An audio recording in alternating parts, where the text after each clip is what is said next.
नमस्कार, रण क्षेत्र देख रहे हैं आप। आपके साथ मैं हूं लावनी विनीत। रण क्षेत्र तो अब बहुत जल्द ही महाराष्ट्र का मैदान बनने वाला है, क्योंकि भले ही वहां चुनावों की तारीखों की घोषणा ना हुई हो, लेकिन चुनावी दौर में, चुनावी मोड में महाराष्ट्र आ चुका है।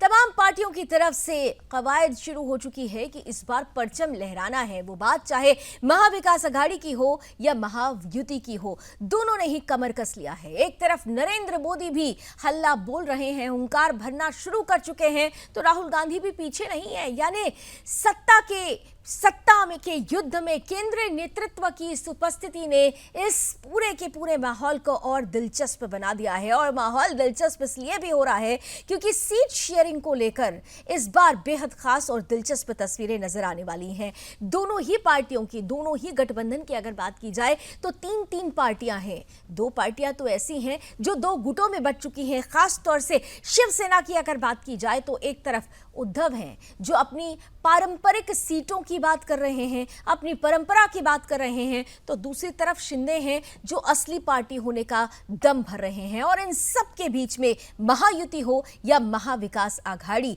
दोनों की ही चाहते हैं सीट ज्यादा चाहिए। ज्यादा सीट की चाहत में चाहत यह भी है कि मुख्यमंत्री तुम्हारा होगा तो विधायक हमारे होंगे। और इन सब के बीच में अग्नि परीक्षा पर खरा कौन उतरेगा, ये देखना बेहद दिलचस्प होगा। इसलिए आज की ये कहानी, आज का ये रण क्षेत्र बेहद खास होने वाला है, क्योंकि सीट शेयरिंग को लेकर फॉर्मूला अभी तक तय नहीं हो पा रहा है। हर एक गठबंधन में हर एक पार्टी के अपने दावे हैं, अपने वायदे हैं, लेकिन इन सब के बीच में ये फलसफा और फसाना लिखने का जो आधार है, जो कलम है, वो जनता के पास है। जनता इस बार किसके लिए नया फसाना लिखेगी, इसी पर होगी आज बड़ी बहस। मेरे साथ कुछ ही देर में जुड़ेंगे आज के गेस्ट अतिथि। आज के गेस्ट पैनल से कराऊंगी आपका परिचय, लेकिन उससे पहले इस टीजर रिपोर्ट पर एक नजर डालते हैं।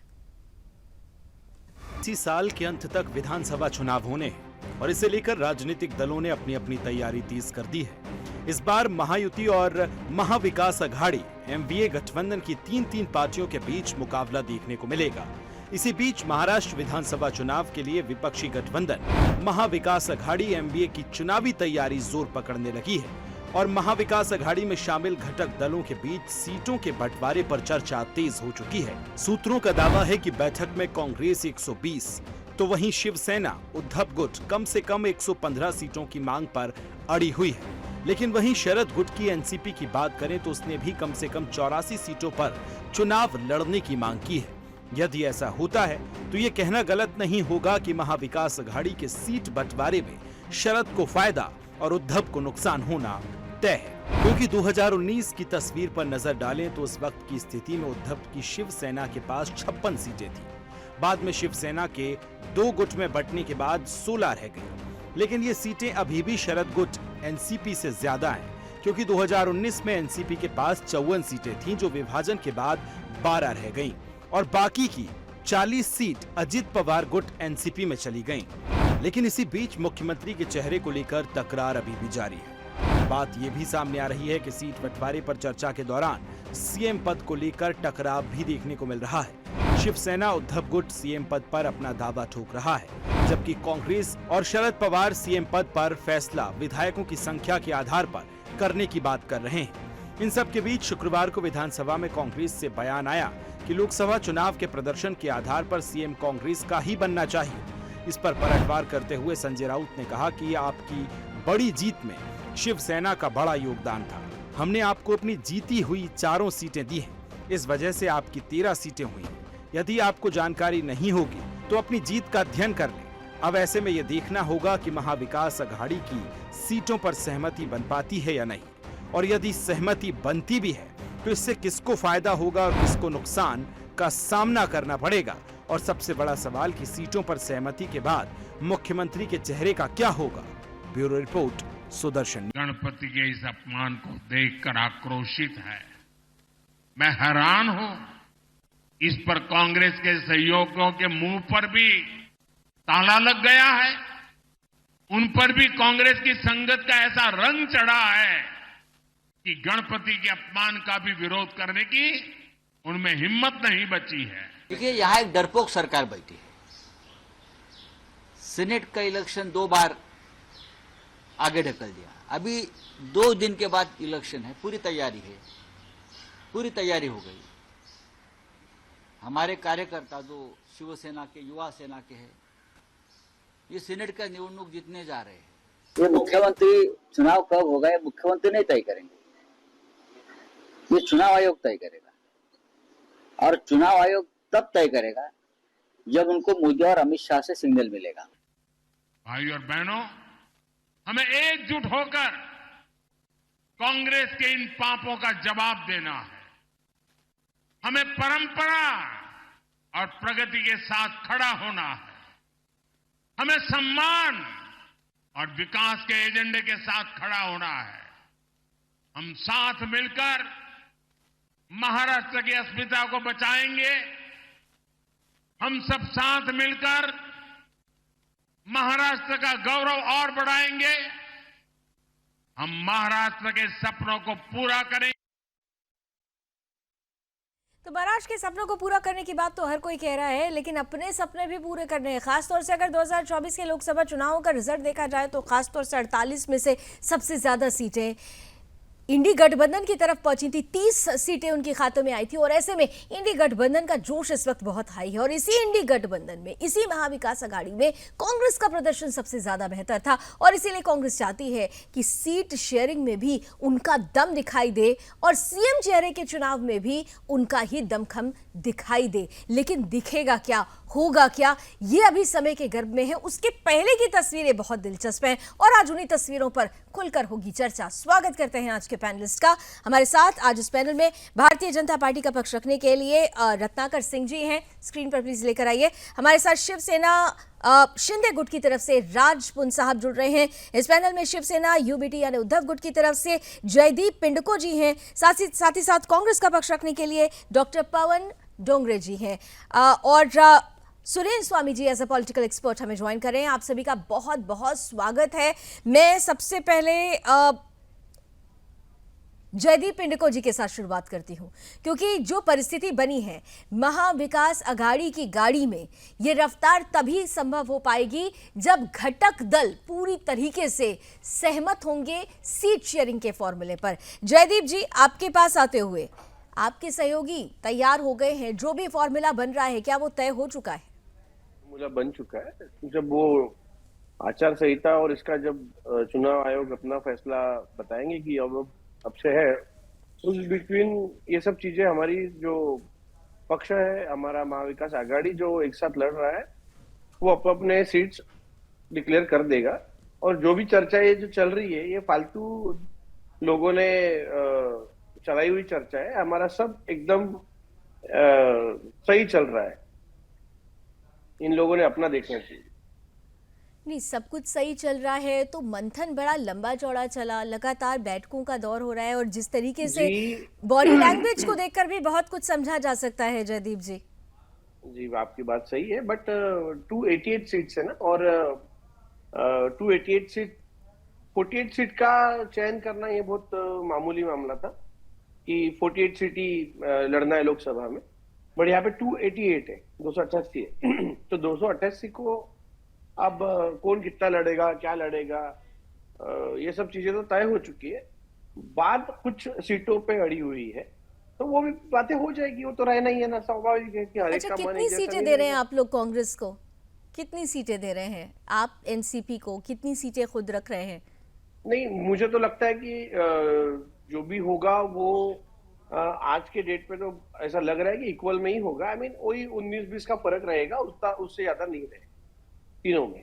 सर, आप 19-20 का फर्क बता रहे हैं, लेकिन कांग्रेस ने जिस तरीके से लोकसभा में प्रदर्शन किया, उनका जोश बहुत हाई है और मुझे लगता है बार्गेनिंग पावर अभी शायद उनके पास ज्यादा है। मैं कांग्रेस की सराहना करता हूँ, मैं उनको मुबारकबाद भी देता हूँ कि वो आज 13 सीट पे आए हुए हैं चुन के। पर वो भी देखिए ना कि वो अपने बदौलत ही आया है क्या? वो तो हमने भी उनको मदद किया है। जहाँ उनकी ताकत कम थी, हमने उनको ताकत दी है।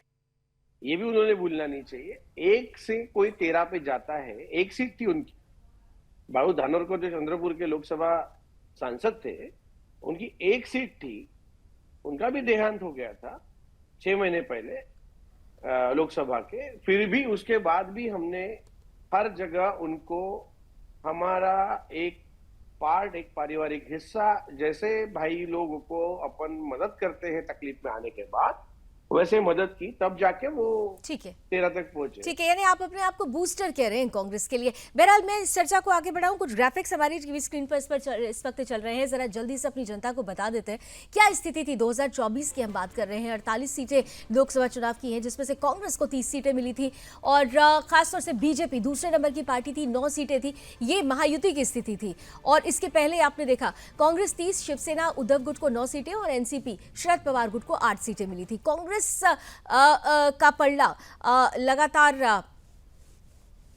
भारी नजर आया था 2024 में। अब महायुति की अगर बात की जाए तो बीजेपी 9, शिवसेना 7, शिंदे गुट की बात हो रही है, एनसीपी 1 और निर्दलीय 1, यानी कुल मिलाकर अगर देखें तो महा विकास अघाड़ी ने यानी इंडी गठबंधन ने अच्छा प्रदर्शन किया था। और इसीलिए आने वाला जो विधानसभा चुनाव है वो इंडी गठबंधन अपने लिए बहुत खास देख रहा है, क्योंकि जो स्थिति लोकसभा चुनाव में थी उस स्थिति को दोहराना है। वहीं दूसरी तरफ महायुति की बात की जाए यानी एनडीए गठबंधन की बात की जाए तो उन्हें उस स्थिति को दोबारा लेकर आना है जहां से जीत प्रशस्त होती है। और इसीलिए केंद्रीय नेतृत्व ने धमक के साथ अपनी मौजूदगी भी वहां पर दर्ज करा दी है। 2019 का जो रिजल्ट था इस वक्त हम आपके सामने रख रहे हैं। 288 विधानसभा सीटें हैं कुल, जिसमें से 2019 के अगर रिजल्ट की बात की जाए तो बीजेपी को 105 मिले थे। मौजूदा स्थिति अभी 102 की है। कांग्रेस 44 सीटें जीतकर आगे आई थी, जिसमें से मौजूदा स्थिति अभी 37 की है। शिवसेना की बात की जाए उस वक्त 2 गुट नहीं थे, कुल 56 सीटें जीती गई थी शिवसेना की तरफ से। लेकिन आज की तारीख में शिवसेना शिंदे गुट के पास 38 विधायक हैं, तो 16 विधायकों के साथ उद्धव ठाकरे की स्थिति है। वहीं एनसीपी भी उस वक्त कोई टूट फूट नहीं थी, चाचा भतीजे साथ थे और उस वक्त 54 सीटें साथ में आई थी। लेकिन आज की मौजूदा स्थिति में अजीत पवार के साथ 40 विधायक हैं, शरद पवार के साथ 12 विधायक हैं। ये हम आपको 2019 का रिजल्ट और मौजूदा जो स्थिति है वो बता रहे हैं। और इसी मौजूदा स्थिति के आधार पर ही आने वाले समय में जो चुनाव होने वाले हैं उसकी एक बड़ी रूपरेखा तैयार होने वाली है। अब जयदीप जी ने तो स्पष्ट कर दिया है, जयदीप जी जो शिवसेना उद्धव गुट का पक्ष रख रहे थे, उन्होंने कहा कि कुछ भी ऐसा नहीं होने वाला है। जो लोग ये बताने का प्रयास कर रहे हैं कि गठबंधन में गांठें आ रही हैं, गांठ नहीं है। हालांकि कांग्रेस के लिए उन्होंने कहा कि हम बूस्टर का काम कर रहे थे। राजपुंज जी हमारे साथ हैं, शिंदे गुट का पक्ष रखेंगे। राजपुंज जी, आप लोगों के लिए भी क्या बूस्टर है कोई? देखिए लावनी जी, सबसे पहले तो मैं ये कहना चाहूंगा कि महाराष्ट्र में ऐसा कुछ नहीं है। इस बार हम पिछली बार हमने जो 100 लगभग 60 का आंकड़ा हमने पार किया था, जहां तक 161 सीटें हमें मिली थी, और इस बार उससे ऊपर जाएगा आंकड़ा। क्यों? क्योंकि महाराष्ट्र के अंदर लावनी जी, मैं पहले भी कई बार ये बात बोल चुका हूं कि जो काम शिंदे जी ने रात दिन जो काम किए हैं, जनता दरबार में लोगों की बातों को सुना है और इन्होंने कुछ नहीं किया। ये सिर्फ बातें करते रहे और मिलके इन्होंने ऐसा ये जो महाविकास ये अघाड़ी बनाई है, ये बिल्कुल इन्होंने सबको पछाड़ने के लिए बनाई थी, लेकिन आप भी पिछड़ चुके। उनको पूरा कर लेने दीजिए प्लीज, उनको पूरा कर लेने मुझे एक बात पे खेद है, 160 का आंकड़ा क्या बता रही है वो समझा नहीं मैं। 160 का आंकड़ा क्या बताया इन्होंने? जो स्टार्टिंग में बताया कि 160 का आंकड़ा था लास्ट ईयर। कौन सा उसका आंकड़ा? 2019 की बात कर। 2019 में तो उद्धव साहब की सरकार थी। अरे 2019 में हमने उद्धव साहब की सरकार थी, लेकिन जब आप शिवसेना के साथ हमने इलेक्शन, शिवसेना ने बीजेपी के साथ इलेक्शन लड़ा, तो मैं उसकी बात कर रहा हूँ। आप बीच में, अब आप पहले अपनी बात कर लीजिए, पहले आप ही बताइए आपके क्या क्वेश्चन। नहीं, मुझे समझना था 160 का आंकड़ा जो आपका आया वो जयदीप जी अच्छा उनको पूरा कर लेने दीजिए। ठीक है, उनको पूरा कर लेने दीजिए जयदीप जी, उनको पूरा कर लेने दीजिए, फिर काउंटर आंसर आप कीजिएगा। राजपुंज जी। देखिए लावनी जी, मैं सिर्फ ये इनको बताना चाह रहा था यहाँ पर जो भी हैं, कि मैं ये कह रहा हूँ कि जो स्थिति ये सोच रहे, जो ये अपने मन में बड़ी बड़ी कहानियां बना रहे हैं, ऐसा कुछ भी नहीं होने वाला। और ये ऐसे बुरी तरह गिरेंगे, जो ठीक है झूठ की इन्होंने जो पीछे राजनीति करी है लोकसभा इलेक्शन के दौरान, वो अब नहीं चलेगी। जो ये बांट रहे थे लोगों को पैसे, अपने घरों में लोगों को झूठ नहीं, बोल बोल उन के आए साहब, थे। लेकिन मुझे एक बात बताइए ना, वो तो उनके खेमे की बात है, आपने उनके खेमे की बात शुरू कर दी। मैंने आपके खेमे से पूछा था कि आपके यहाँ हमारे खेमे में बूस्टर सब कौन है, सही है। क्योंकि यहाँ पर अगर हम देखें तो कुछ दिन पहले ही अजीत पवार साहब राहुल गांधी के लिए जिस तरीके से बयान आपके खेमे से आए थे, उसका विरोध करते हुए अजीत साहब नजर आए थे। उस समय मौजूदगी शिंदे साहब की थी वहां पर। तो समझ में नहीं आ रहा है कि आपके खेमे में भी क्या चल रहा है, उनके खेमे में क्या चल रहा है, उसका जवाब दे रहे हैं जयदीप जी। आपके खेमे में क्या चल रहा है? हमारे खेमे में बिल्कुल ठीक है। आपस में देखिए, जो बातें होती है, कई बार क्या होता है कि अगर आप खड़े होते हैं, कोई बात ऐसे अनायास निकल जाती है, तो उसका मतलब ये नहीं कि उसको कुछ और चीजों से सिर्फ अनायास जब बातें निकलती मंच पे, सार्वजनिक मंच पर, सार्वजनिक मंच पर कही गई बातों का बहुत बड़ा संदर्भ पर होता लावनी है। जी, इनको पूछिए कि इनको सीट कितनी मिलने वाली है, कितने सीट पे लड़ने वाले जयदीप हैं, जी, हम तो एक बता सेकंड, सकते हम हैं। 200 सीटें जीतेंगे, बताइए अब आप। नहीं, हम आप 200 कितने सीट पे लड़ने जीतेंगे, वाले 288 हैं? में। आप बताइए। गद्दार गढ़ जो है वो कितने सीटों पे नहीं, लड़ने वाला है? आप बोलते हैं ना गद्दार जी। आप गद्दारी तो आपने करी है। जिसके साथ आपने इलेक्शन लड़ा उसके साथ आप है ही नहीं। आपने जिस हिंदुत्व की बागडोर संभाल के जिसके साथ इलेक्शन वो जो लड़ा, आपके उसके साथ आप आपके है ही जो नहीं। मुख्यमंत्री है ना, सुनिए ना, आपके जो आपने सबसे मुख्यमंत्री है ज्यादा ना, तो पथ भ्रष्ट आप हुए हैं। बात आप तो अपने सुनिए। रास्ते से भटके। आपके जो आप अपने मुख्यमंत्री है रास्ते ना, से वो बड़ी भटके। बड़ी चलिए बातें करते चलिए, थे ये कि चुनाव इस बीजेपी लिहाज से की भी सरकार- बेहद बातें खास होगा कि करने असली से शिवसेना कुछ कौन नहीं है, होता। जनता अब ये तय करेगी। 2088 में आप दोनों के अपने अपने दावे हैं, लेकिन जनता ये तय करेगी कि उनको असली शिवसेना किसके चेहरे में नजर आती है। तो महाराष्ट्र में चुनावों की तारीखों की घोषणा भले ही नहीं हुई हो, लेकिन उससे पहले माथापच्ची जारी है। सीट शेयरिंग का फॉर्मूला तय हो रहा है, सब राजी हैं या नहीं, इसी पर हो रही है बड़ी बहस। आज रत्नाकर सिंह जी अब बीजेपी से हमारे साथ हैं, ये जरा जल्दी से उनसे पूछ लेते हैं। भारतीय जनता पार्टी के लिए बहुत खास होने वाला है महाराष्ट्र का ये चुनाव। रत्नाकर जी, बड़े भाई की भूमिका या छोटे भाई की भूमिका, किस भूमिका में रहेंगे?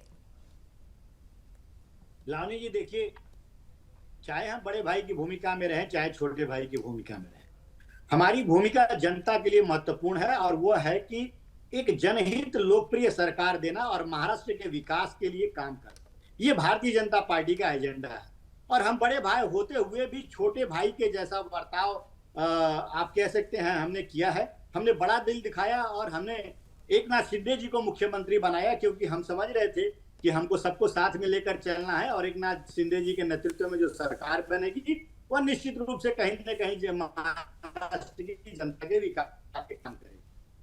लेकिन मैं अगर कहीं बात कर लूं महाविकास आघाड़ी की, जो बड़े बड़े दावे यहाँ पे बैठ के कर रहे हैं, अभी मैं लावनी जी बता दूं 2-3 मीटिंग इनकी हो चुकी है, और अभी भी इनके बीच सिर्फ प्रोटोकॉल चालू है। शरद पवार जी कह रहे हैं और उनके कार्यकर्ता कह रहे हैं कि शरद पवार जी 80 साल के हो चुके हैं, तो 80 सीटें जीत कर उनको जन्मदिन की बधाई देंगे। वहीं शरद पवार अपनी लड़की सुप्रिया सुले को जो है मुख्यमंत्री बनाने की कवायद कर रहे हैं, और ये पूरा रणनीति जो है सेट कर रहे हैं कि किसी तरह से सुप्रिया सुले जी जो है मुख्यमंत्री बने। वहीं पे उद्धव ठाकरे जी बार बार दिल्ली जाते हैं और सोनिया गांधी से मिलने की कोशिश करते हैं, एक आध बार भी कोशिश करते हैं कि भाई उनको मुख्यमंत्री बना दिया जाए, लेकिन कांग्रेस पार्टी उनको कोई भाव नहीं देती है। कांग्रेस पार्टी, मेरी आवाज आ रही है लावनी जी? बिल्कुल आ रही है रत्नाकर जी। कांग्रेस पार्टी जो है वो इस बात से नाराज हो जाती है कि उद्धव ठाकरे जी मुंबई में 22 सीटें पे कहते हैं, अपना दावा करते हैं कि हम 22 सीटों पे चुनाव लड़ेंगे, जबकि यहाँ पे टोटल सीटें जो 36 है। अब कांग्रेस पार्टी को ये समझ में नहीं आ रहा है कि उसमें से 8 पार्टी अगर वो एनसीपी नहीं, को लेकिन रत्नाकर जी, आपने उनका तो पूरा आंकड़ा गिनवा दिया कि वहां पे किसकी क्या चाहत है। आपके खेमे में भी तो चाहतें बहुत बड़ी हुई हैं। आपके खेमे में भी 3 ऐसे चेहरे हैं जिनकी अपनी अपनी महत्वाकांक्षाएं रही हैं, और जिस तरीके की परिस्थिति बनी उसके बाद तो यही सवाल आप पर भी खड़े होते हैं। बहरहाल, क्योंकि आपका वीडियो शायद ब्लैकआउट हो गया था, इसीलिए मैं आपके पास दोबारा आती हूँ। लेकिन हमारे साथ इस वक्त खासतौर से अजित पवार गुट से प्रशांत पवार जी हमारे साथ एनसीपी से जुड़े हुए हैं, अजित पवार गुट से हैं। प्रशांत पवार जी, आपके क्या दावे हैं? अरे दावे कुछ भी नहीं है। महायुति की जो सरकार अभी 2024 में बनने जा रही है, तो उसमें महायुति का जो भी मुख्यमंत्री सब बैठ के तय करेंगे, और महायुति का मुख्यमंत्री होगा जो कि ये महाराष्ट्र की जनता की सेवा करने के लिए महायुति जीत के आएगी, और मेरे ख्याल से 190 के ऊपर में सीट हमारी आएगी महायुति की, इसमें कोई डाउट नहीं है। अब रह गई बात महाविकास आघाड़ी की, तो उनको यही समझ में नहीं आ रहा कहाँ की सीट लेना है और कहाँ पे अपने को लड़ना है। अब वो इनके जो उबाटा के नेता सुबह सुबह आके प्रदूषण करते हैं, वो अपना पहले तो उद्धव जी ये बनेंगे, मुख्यमंत्री बनेंगे। अरे उद्धव जी मुख्यमंत्री बनेंगे कहाँ से? उनकी 10-12 सीट चुन के आएंगे, तो बनेंगे कैसे हो? आप कांग्रेस वाले बोलते कि उद्धव जी कैसे, क्या पहले ही डिसाइड कर लेते हैं? अब भैया ऐसा है, आपने उनको लिया है साथ में, तो वो तो बोलेंगे ही ना। और उनका जो ये है सुबह का जो प्रदूषण करने वाले उनके आदमी, वो किसकी दीवान जी, यानी हमारे इधर में क्या है दीवान जी बोलते हैं विदर्भ में, तो ये कौन से पार्टी का है? खुद के पार्टी का छोड़ के दूसरे पार्टी की वकीली ज्यादा कर रहे हो। नहीं तो प्रशांत क्या? जी, तो आप ये मुझे एक चीज महाराष्ट्र का समझाइए। चुनाव, हाँ। महाराष्ट्र की जनता लाडली बहन के सब ठीक जो लाडली बहना है, आज 2 करोड़ लोगों के महिलाओं के अकाउंट में पैसे गए हैं। ठीक है, इसलिए महाराष्ट्र की महाविकास जनता तय आघाड़ी करेगी। बहुत ज्यादा लेकिन तकलीफ हो रही है। प्रशांत पवार जी, लेकिन एक चीज अगर आप मुझे समझा सके और हमारे दर्शकों को समझा सके। आपने कहा कि महायुति में बहुत कुछ ठीक नहीं है, ऑल इज वेल नहीं है, आपने तमाम समीकरण गिनवा दिए, लेकिन जो परिस्थिति आपकी गठबंधन से नजर आती है, अजित पवार साहब किस तरीके से मंच पर आते हैं और राहुल गांधी के समर्थन में कुछ कह जाते हैं। कुछ दिन पहले ही हमने देखा था कि शिवसेना शिंदे गुट के नेता हैं, उन्होंने अजित पवार जी के लिए क्या बोला था। तो इस तरीके की जब भाषाई प्रदूषण जब सामने आता है ना, तो जनता बड़ी कंफ्यूज्ड हो जाती है कि आप लोगों में गलभैया है भी या नहीं। आप दूसरे के घर को देख रहे हैं, लेकिन साहब आपका घर भी तो शीशे का है, तय तो आपको भी कराना होगा ना कि कहां कुछ अच्छा है भी या नहीं। पवार साहब, हमारा घर शीशे का है लेकिन मजबूत है। हम लोग कभी भी शाहू फुले अंबेडकर पे चलने वाले विचारों से हमारी पार्टी काम कर रही है। हम जाति धर्म भेदभाव ये सब कुछ करते नहीं है। तो कभी भी अजीत दादा ने कोई जात के ऊपर में, कोई पात के ऊपर में, कोई धर्म के ऊपर में आज तक के कभी उंगली नहीं उठाई है। तो वो तो जयदीप जी, उनका घर शीशे का है, लेकिन बड़ी मजबूत शीशे का है। अब आप लोगों को अपने घर को संभालना होगा। जयदीप जी, क्या है? देखो लावणी जी, कैसा है, ये जो प्रशांत दिया है ना, ये मेरे बड़े भाई है, बट ये क्या है, हर बार स्टेटमेंट चेंज करते हैं। अभी इनका जो बोलना है कि ये मजबूत है और सब है, तो लोकसभा में तो मजबूती इनकी कितनी है वो उनको खुद समझ में आ गई है। एक सीट आके कितनी मजबूती है वो उनको समझ में आ गई है। विदर्भ में इनको क्या मिलने वाला है पूछो मत। आए दिन ये आंदोलन करते हैं, आए दिन ये इनके अध्यक्ष जो है जिले के, वो राजीनामा की बात करते हैं कि मैं राजीनामा दे दूंगा, मैं ये दे दूंगा, वो दे दूंगा। फिर क्यों ये बातें आती है? आपके ही पक्ष में खुद क्या चल रहा है वो देखिए। दूसरों का घर, यानी हमारे मराठी में कहावत है की स्वतःचं ठेवावं झाकून आणि लोकांचं पाहावं वाकून। लावणी जी, इसका अर्थ ये होता है कि खुद का छुपा के रखो और दूसरों का बिल्कुल नीचे जा जाके देखो कि क्या है क्या नहीं। तो ये तरीका सही नहीं है। अध्यक्ष राजीनामा दे रहा है, ये इनको बताने जा रहा है।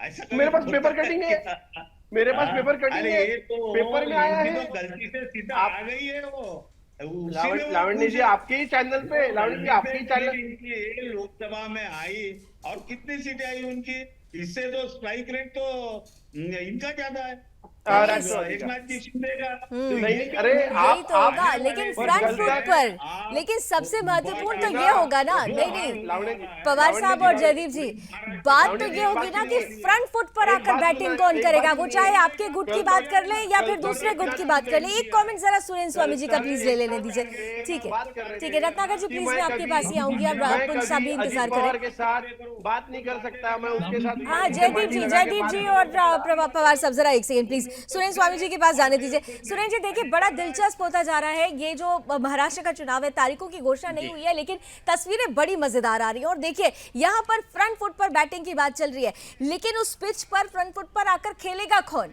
यहाँ पर बड़े भाई और छोटे भाई की भूमिका तय अभी तक नहीं हो पा रही है। सीट शेयरिंग को लेकर मैं दोनों ही पक्ष की बात कर रही हूँ, मैं महाविकास आघाड़ी की भी बात कर रही हूँ, महायुति की भी बात कर रही हूँ। आप क्या विश्लेषण कर पा रहे हैं इस बार महाराष्ट्र का? प्रशांत पवार साहब प्लीज, मैं आ रही हूँ आपके पास। सुरेंद्र स्वामी जी का कमेंट ले लूं प्लीज एक बार। हाँ। महाराष्ट्र चुनाव का नतीजा क्या होगा उस पर अभी बात करने से कोई फायदा नहीं है। अभी तो बात यह है कि ये जो 6 पार्टियां हैं ये आपस में, और इसमें एक और वंचित आघाड़ी पार्टी भी है और भी छोटे मोटी पार्टियां हैं, तो ये सीटों का क्या बंटवारा कर पाती है, सारा खेल उसका है। मेरा ये मानना है कि महायुति में ज़्यादा परेशानी इसलिए नहीं होगी कि जो सीटें शिंदे गुट ने जीती थी, जो सीटें अजीत ग्रुप के साथ सिटिंग एमएलए हैं और जो बीजेपी के साथ हैं, तो वो अपनी अपनी जीतों को दे दीजिए, तो आप 180-190 सीट के आसपास आपका हिसाब बन जाता है। उधर अगाड़ी में प्रॉब्लम क्या हो रही है कि उनके अजीत शरद पवार से भी निकल गए और शिवसेना उद्धव गुट से भी निकल गए और कांग्रेस से भी 6-7 लोग निकल गए। फिर भी जो मौजूदा विधायक शरद पवार के पास हैं और उद्धव गुट के पास हैं, उनकी संख्या कांग्रेस के विधायकों से कम है। तो अगर वो सभी सिटिंग को भी मान लीजिए सीट देते हैं, तब भी वो आंकड़ा जो है वो 70 के आसपास ही जा पाता है बड़ी मुश्किल से। अगर वो ये सोचें कि भाई हम जितनी शिवसेना ने पिछले बार सीटें बीजेपी के साथ लड़ी के जीती थी उद्धव गुट ने, वो हमको सारी दे दीजिए, और जो इन्होंने सब जीती थी वो दे दीजिए, और कांग्रेस, तो इनका आंकड़ा 130 के आसपास आके रुक जाता है। तो असली जो लड़ाई होगी वो बाकी सीट पे होगी। दूसरा क्या है कि मुख्यमंत्री की जो लड़ाई है, वो मुख्यमंत्री की लड़ाई इससे भी ज्यादा बड़ी लड़ाई हो रही है। वो इसलिए हो रही है कि उद्धव गुट को मालूम है कि अब की बार उनका जो हाईएस्ट नंबर जो सीटें हैं वो उतनी उनको लड़ने को मिलेगी नहीं, और क्योंकि शिवसेना निकल चुकी है, उनका जो गढ़ है उसमें बंटवारा हो गया, तो वो मुख्यमंत्री नहीं बन पाएंगे। तो वो ये चाहते हैं कि भाई मुख्यमंत्री आप पहले डिक्लेयर कर दो, जैसे कि बिहार में बीजेपी ने किया था कि भाई हम नीतीश कुमार को बनाएंगे, कितनी भी सीटें आओ, कम आए या ज्यादा आए। ठीक है। तो वो कांग्रेस से ये कमिटमेंट चाहते हैं, वो दे नहीं रहे हैं। फिर शरद पवार भी कह रहे हैं कि भाई ये तो बात में कितना कौन जीत के आएगा उस पर निर्भर करेगा। तो अगर उस पर निर्भर करेगा तो फिर कांग्रेस ये चाहेगी मैं मैक्सिमम सीटें जीतूं। अब मैक्सिमम सीट जीतने के लिए कांग्रेस नहीं चाहेगी कि जो माइनॉरिटी डोमिनेटेड सीट्स हैं वो एनसीपी या यूबीटी के पास है। बिल्कुल आपने सही कहा, और 6 ऐसी सीटें हैं भी, बिल्कुल आपने सही इशारा किया है, क्योंकि 6 सीटें ऐसी हैं भी जो मुस्लिम बहुल सीटें हैं, और खासतौर से यूबीटी ने अभी वहां पर अपना कब्जा जमा रखा है। कांग्रेस चाहती है कि अपना कोर वोट वो वापस ले ले, और इसीलिए उन सीटों पर अभी बहुत ज्यादा मंगलकारी स्थिति नहीं बन पा रही है। बहरहाल चर्चा जारी रहेगी। एक छोटा सा ब्रेक यहाँ ले लेती हूँ। रत्नाकर जी और राजपुंज जी भी इंतजार कर रहे हैं। एनालिसिस क्लियर कर दिया है स्वामी जी ने, जो बातें स्वामी जी ने कही आप सभी उससे कितना इत्तेफाक रखते हैं, छोटे से ब्रेक के बाद जानते हैं। तो बड़ा चुनाव फिर चर्चा हो रही है। तारीखें भले ही ना घोषित हुई हो, लेकिन पूरी तरीके से पार्टियों ने तैयारी शुरू कर दी है। गठबंधन में गांठ ना हो, इसे लेकर भी पूरा आधार मजबूत किया जा रहा है। सीट शेयरिंग को लेकर फॉर्मूला तय करने का प्रयास हो रहा है। इन सबके बीच में कांग्रेस से हमारे साथ इस वक्त डॉक्टर पवन डोंगरे साहब जुड़ चुके हैं। डॉक्टर पवन, आपका बहुत बहुत स्वागत है। खासतौर से फॉर्मूला तय होने की बात हो रही है। सर, सब कुछ ठीक है? ऑल इज वेल ना? जी बोलिए लावनी जी, बोलिए। सब कुछ ठीक चल रहा है doctor Pawan ji? All is well? क्योंकि अभी तक जो तस्वीरें आ रही हैं उसमें बड़ी इफ एंड बट्स है। नहीं, इफ एंड बट्स कुछ नहीं है। ये सारे लोग जो हमारे विरोधक है, इन्होंने, कई लोगों ने कहा कि किसी ने लाडली बहन योजना के बारे में बात की, किसी ने कहा कि महाराष्ट्र की जनता ने उनका मैंडेट ये लोकसभा के अंदर दिखा दिया है। दूसरी बात है कि यहां पर ये जो लोग दावे कर रहे हैं, इन लोगों को मैं बताना चाहता हूं कि कांग्रेस महाविकास आघाड़ी जो है, उबाटा और सम्माननीय शरद पवार साहब का जो गठ है, हम हमारे कंसेप्ट्स में बहुत क्लियर है। आपको चिंता करने की जरूरत नहीं है। बीजेपी के प्रवक्ता चिंता कर रहे हैं कांग्रेस की, राष्ट्रवादी की और शिवसेना की। जो लोग पार्टी छोड़कर भाग चुके हैं, जो लोग खुद का अस्तित्व निर्माण करने के लिए, महाराष्ट्र के अंदर अपना अस्तित्व निर्माण करने के लिए अपने ही पार्टी को गद्दारी कर चुके हैं, ऐसे लोग महाराष्ट्र के बारे में बात करने जा रहे हैं। जनता सब जानती है, और इस बारी का मैंडेट ये महाविकास आघाड़ी के साथ में रहेगा। सीट डिस्ट्रीब्यूशन के लिए ये जो लोग बात कर रहे थे, मैं बिल्कुल भी सहमत इसलिए नहीं हूं कि महाविकास आघाड़ी के अंदर हमारा प्रोटोकॉल पूरी तरीके से मेंटेन है। हमारे पार्टी के जो वरिष्ठ नेता है वो अपनी अपनी जगह पे बहुत ट्रांसपेरेंट और क्लियर है। सर इसके लिए इन ट्रांसपेरेंसी सारे लोग कहाँ है? आप कह रहे हैं कि कॉन्सेप्ट क्लियर है। उद्धव ठाकरे खुद ये 100% कहता है कि बूस्टर, संजय राउत जी को सुना आपने, वो कह रहे हैं कि एक तरह से बूस्टर तो वही रहे। आपकी अगर सीटें बढ़ी, लोकसभा चुनाव के रिजल्ट को लेकर आप गदगद हैं, लेकिन बूस्टर का काम तो उन्होंने किया, संजय राउत यही कहते हैं। तो फिर कहाँ ट्रांसपेरेंसी? उन्होंने यहाँ तक कहा कि बैठकर बुलाया जा रहा था, आप लोग बहुत बिजी थे, लेकिन फाइनली अब उन्होंने तय किया कि नहीं, बैठिए साहब, तय करिए कि फॉर्मूला क्या होगा, क्योंकि बूस्टर तो वही रहे हैं। लावली जी, खास तौर पे महाविकास आघाड़ी के सारे नेताओं की मीटिंग्स, उनका प्रोटोकॉल मेंटेन होके चल रहा है। हमारे पास में कोई भी दबाव तंत्र नहीं कितनी रहता सीटें है। ले रहे हैं सर? कितनी लोकतंत्र सीटों की चाहत है ताकत से हम कांग्रेस को? चलते हैं। कितनी सीटें दे रहे हैं जी, आपको? देखिए, हाँ, देख आपको एक बात बताता हूं, हमारे जो पार्टी के वरिष्ठ लोग हैं, जो आज सीटों के बंटवारे के लिए बैठे हुए हैं, वो लोग अपनी अपनी ताकत के हिसाब से, अपने अपने समीकरण के हिसाब से अपना अपना शब्द वहां पर रख रहे हैं। उसके पश्चात में तीनों का मिलकर निर्णय सर होगा। लेकिन क्योंकि महाराष्ट्र ये ताकत जो है आपसे गुत्थम गुत्था में भी बदल जा रही है। सवाल तो ये भी है। यूनिटी की ताकत है रामजी जी, हमारी यूनिटी की ताकत है। हाँ। बाकी लोगों को चिंता करने की कोई जरूरत नहीं है। रत्नाकर जी, दूसरे लोगों ने अपना रत्नाकर जी, पक्ष देखना चाहिए, न कि उन्होंने हमारा पक्ष देखना रत्नाकर जी, हमारे नेता सक्षम हैं। एक सेकंड पवार साहब, आ रही हूँ, पवार साहब आ रही हूँ, हर किसी को मौका दे रही हूँ। पवार साहब एक सेकंड, रत्नाकर जी, दूसरे पार्टी के किसी भी व्यक्ति लानी को के हमारे पार्टी पूरे के बारे में पूरे बोलने का कोई अधिकार 35 ठीक मिनट के ठीक है पूरे 30 मिनट के डिबेट में हार्डली मैंने 1 मिनट भी नहीं बोला होगा। नहीं सर, आपका वीडियो उस समय बंद हो गया था, इसीलिए मुझे आपको रोकना पड़ गया था। अभी आप क्लियर मुस्कुराते हुए दिखाई दे रहे हैं और क्लियर सुनाई दे रहे हैं। हाँ बोलिए सर। पवार साहब प्लीज, मैं आ रही हूँ आपके पास। पवार साहब प्लीज आ रही हूँ, प्लीज आ रही हूँ। हाँ पूरी तरह से हाँ, रत्नाकर जी जी। अभी कांग्रेस के प्रवक्ता एक सेकेंड, डॉक्टर पवन और पवार साहब, आप दोनों अगर एक साथ बोलेंगे तो दोनों की आवाज क्लियर नहीं हो पाएगी। प्लीज, मैं सबको मौका दे रही हूँ। बीजेपी से रत्नाकर जी, जरा उनको अपनी बात रख लेने दीजिए। हाँ रत्नाकर जी, देखिए, अभी जो कांग्रेस के प्रवक्ता और उबाटा के प्रवक्ता जो यहाँ बैठे हैं और दावा कर रहे हैं कि हम लोकसभा में बहुत अच्छा सीट जीत के आए, शायद इन लोगों को एक जानकारी ये नहीं है कि मुंबई में जितना भी वोट पड़ा था, सबसे ज्यादा वोट भारतीय जनता पार्टी को पड़ा था। और भारतीय जनता पार्टी और महायुति का गठबंधन 2 लाख से लीड किया था यहाँ पे। वो अलग बात है कि कहीं ज्यादा वोट पड़ा, कहीं कम पड़ा, जिसकी वजह से ये सीटें जीत गए, लेकिन हम लोगों को 2 लाख वोट ज्यादा पड़ा था मुंबई में।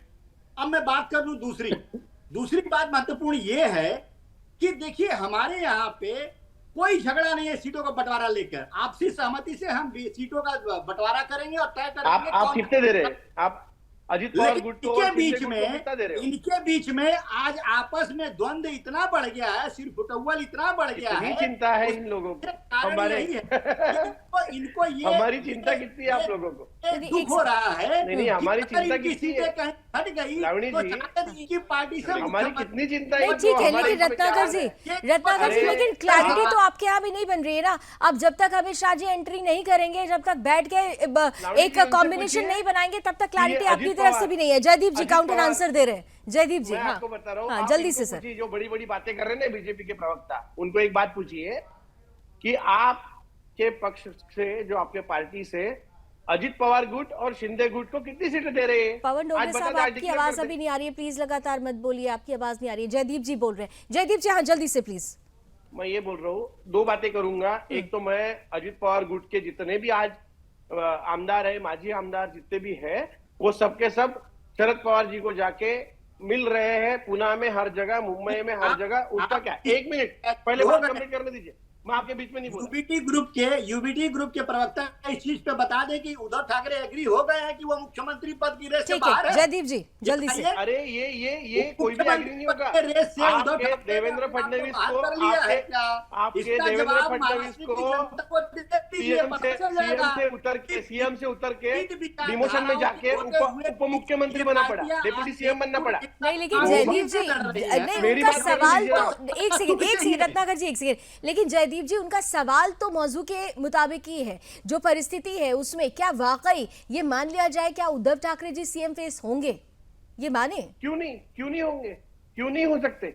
लेकिन चाहते क्यों नहीं तो मानेंगे कांग्रेस कोई? की भी है। आपने कहा ना कि देखो, आपने कहा कि चाहत सब हर एक की साथ है, रहेगी, तो चाहत कांग्रेस वंचित की की भी भी चाहत रहेगी। है, सुनिए, चाहत सुनिए, शरद पवार लावणी जी, साहब की भी है। देखिए, आप क्लियर बात करने दीजिए मुझे एक बार। हाँ, ये हाँ, बीच बीच में बात कर रहे हैं, एक बार बात करने जी दीजिए, प्लीज उनको बोलने रानी, दीजिए। एक बार 10 बात करने दीजिए। हाँ, बस सिर्फ 2 बातें करूंगा मैं आपसे। हाँ।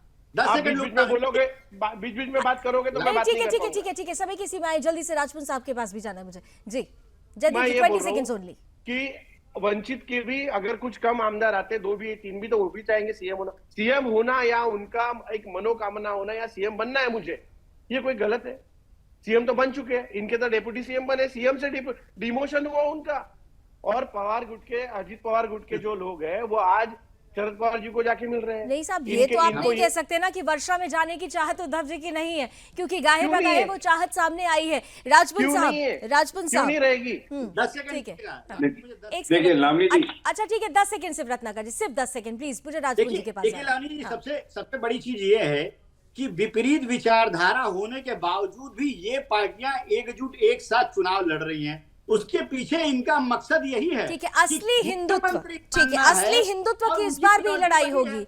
असली हिंदुत्व के साथ कौन है इस बार भी कहीं ना कहीं से इस पर लड़ाई जरूर होनी है। राजपूत साहब जी, लावणी जी, देखिए सबसे बड़ी बात है, जयदीप जी बोल रहे हैं आज कि महत्वाकांक्षा बिल्कुल उनके अंदर है और यहाँ से इनकी लड़ाई शुरू होती है। ये बेकार की बात कर रहे हैं यहाँ बैठ के कि ऐसा नहीं है, बिल्कुल ये थोड़े दिन में आप देखना एक दूसरे से लड़ेंगे और ये सीटों के ऊपर इनका सबसे बड़ा वो होने वाला। लेकिन हमारे बीच में ऐसा कुछ नहीं है। जो भी आपका प्रश्न था, हमारे बीच में जो भी तय होगा बिल्कुल सोच समझ के होगा, अपने हिसाब से होगा, क्योंकि कोई लड़ाई नहीं। आप देख रहे हैं कि हमें भी आज एक मुख्यमंत्री की जो कुर्सी मिली है वो भी अपने मिलके चलिए कि हिंदुत्व के नारे के ऊपर चले, जो हमने 2019 में पकड़ा था। आज भी वही हमारा नारा है। लेकिन राजपूत साहब आप मेरी एक बात का जवाब नहीं दे पाए थे। राजपूत साहब आप मेरी एक बात का जवाब नहीं दे पाए थे। शुरू में भी मैंने आपसे पूछा था, तानाजी साहब ने क्या कहा था अजीत पवार के लिए, क्या कहा था? मैं उस चीज को दोहराना नहीं चाहती हूँ।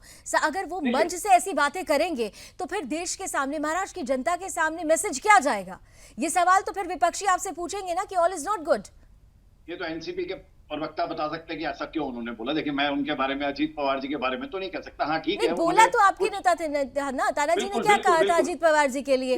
देखिए बगल में बैठने पर उल्टी आती है, ऐसे शब्दों का इस्तेमाल तो आपके नेता ने किया था ना। ये जवाब नहीं दे पाने में सक्षम नहीं है। नहीं जवाब, जो बारे भाई जवाब, एक बात बताइए, आप जवाब दे दीजिए राहुल गांधी जी की जगह।